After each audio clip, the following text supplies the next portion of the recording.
મનપાની 1 week 1 road ઝુંબેશ હેઠળ આજે રહ્યા રોડ પર જે હાઈ વોલ્ટેજ ડ્રામા અને માથાકૂટ થઈ તેણે તંત્રની આ ગુપ્ત ઝુંબેશ સામે અનેક સવાલો ઊભા કરી દીધા છે।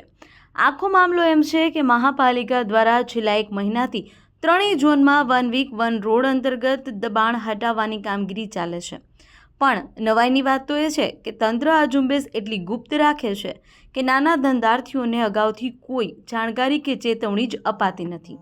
આજે જ્યારે વેસ્ટ ઝોનમાં બોર્ડ નંબર 9 અને 10ને લાગુ પડતા રહ્યા રોડ પર ટીપી દબાણ હટાવ રોશની અને ફાયર વિભાગનો કાફલો વાહનો સાથે ઉતર્યો ત્યારે કનૈયા ચોકમાં મામલો બિચક્યો।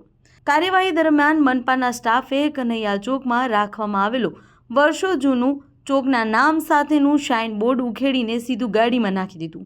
આ જોતા જ સ્થાનિક આગેવાનો અને લોકોના ટોળા એકઠા થઈ ગયા। લોકોએ ઉગ્ર વિરોધ નોંધાવતા કહ્યું કે આ ચોકનું નામકરણ 25 વર્ષ પહેલાં કોર્પોરેશને પોતે જ કર્યું હતું અને પૂર્વ મુખ્યમંત્રી સ્વર્ગીય વિજયભાઈ રૂપાણીના કાર્યકાળમાં આ બોર્ડ મુકાયું હતું જે રસ્તામાં ક્યાંય પણ નડતરરૂપ ન હતું।